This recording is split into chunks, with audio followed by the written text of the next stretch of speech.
Well, when we first started with the recovery and resiliency meetings, we wanted to give consumers the possibility to become their own advocates and teaching them how to speak out for themselves. Throughout many discussions and meetings, transportation became a major theme as a barrier to their recovery process. Getting to appointments and other locations was really difficult for them, and they identified that as a major problem in their lives. It felt good that I had a chance to stand up for myself and for other people in my situation that does not have vehicles and needs the bus system. Because there's a lot of people out there that have to depend on the buses to get around, no matter what. They don't have cars, they don't have bicycles, you know? And so, like, go to work, go to school, go shopping, to the doctor, to the bank, or whatever, you know? A lot of people have to get on that bus, and it can be scary if you don't know what you're doing. We have what we call a Metropolitan Planning Organization. And the three Metropolitan Planning Organizations, Hillsborough, Pinellas, and Pasco, have what they call a New Freedom Grant. And that's basically exactly what it is. People that are kind of, locked in their houses because they don't have cars, a bus can provide freedom.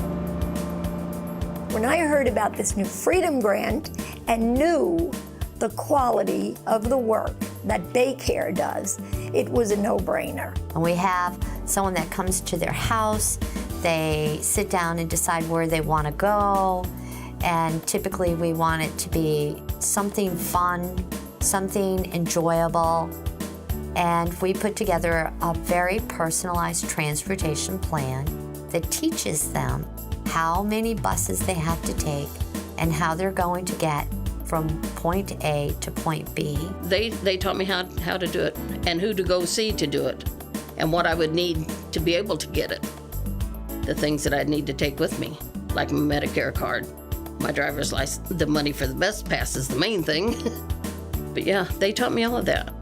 So although there's all that attention to one person, there's something special about that one-on-one where they can then turn around and teach somebody else.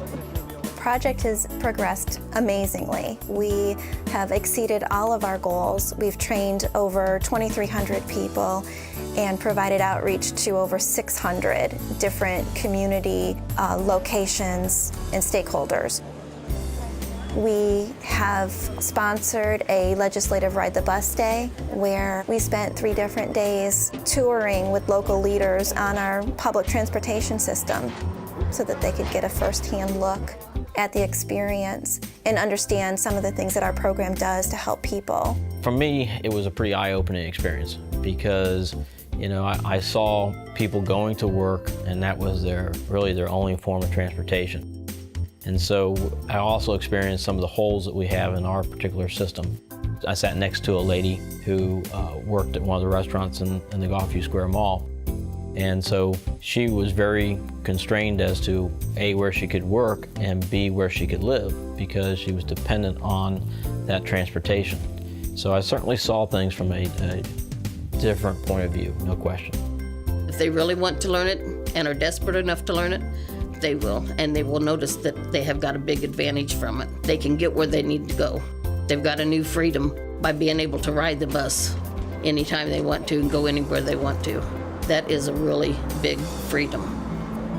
We have already seen the effects that our program has had on people and are very satisfied and happy to learn that they are now able to go do some of the things out there that they enjoy doing or need to do as a result of us helping them out. Empowerment is the key, and the TAP program in Baycare is definitely doing that. And it is making a difference today, tomorrow, and in the future.